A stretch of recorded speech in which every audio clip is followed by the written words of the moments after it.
Hi, this is Teresa Rodriguez, and we're on location at South by Southwest.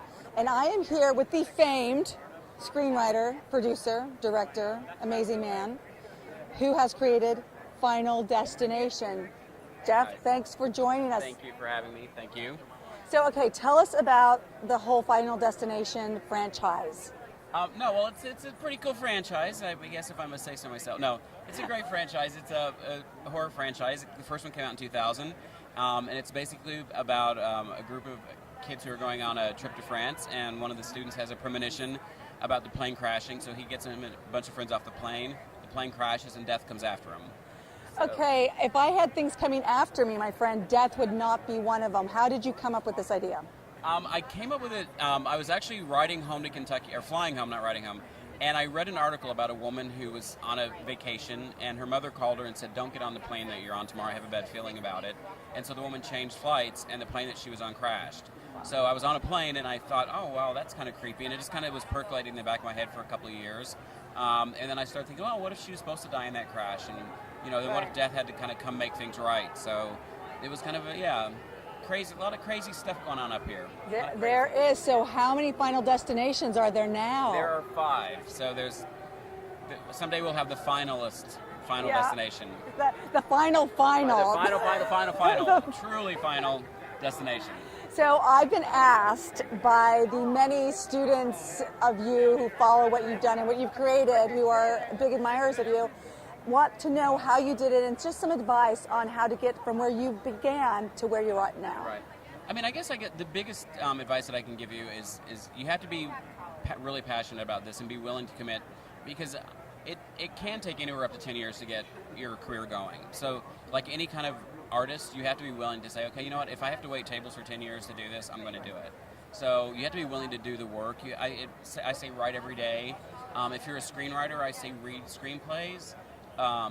Watch films that are in the genre that you like. I know as an artist we like to show how versatile we are and that we can do anything, but it's really important, especially in a town or a business where there's so many people trying to break in, you kind of have to brand yourself.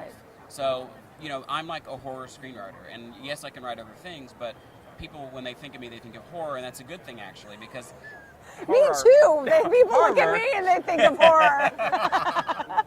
So, I know it goes against a lot of people's instincts, but I'm like, pick a genre that you really enjoy writing in and make that your focus, because the first thing that you get set up or the first film that you sell, they're going to see your next one in that genre. They're going to say, send us your next comedy. And if you say, hey, I've got a great thriller, they're going to say, send us your next comedy, and then their head's going to blow up. Right. So pick a genre that you love, write every day, be open to constructive criticism. There are some writers that are just, they don't want to hear anything bad about their baby, and you can't grow as an artist if you don't realize that you're not great and that you need work, and that, some of the most successful writers I know and directors still have insecurities, and I think that that's what keeps you growing, even as a person, but as an artist especially, is knowing that you have room to grow. So be open to constructive criticism, study, read scripts, watch movies, and write.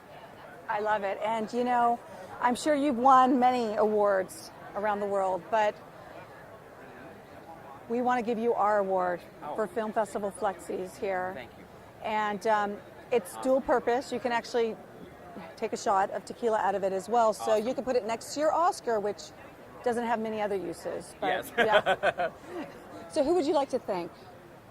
I would like to thank my mother for being supportive and being there for me, and my sister for kicking my butt when I was growing up. And I would like to thank Bob Shea, who runs New Line Cinema, for giving me my first shot, and his assistant Joy Mann, who is no longer with us, but was like a second mother to me, who worked at New Line Cinema and really brought me in the fold there. They made Final Destination, so I really owe everything to them. And to my great teachers, Maria Bellamy, Addie Murphy, Julia Toller, and all the other great teachers that I had, John Boland, Shan Ayers. I know just all the great teachers that I had, they all helped me get to where I needed to go and told me to follow my dreams. And for Wes Craven for making A Nightmare on Elm Street, which is my favorite movie of all time and got me into the genre. Wow. Well, thank you, and we'll see you on the next red carpet. Thank you.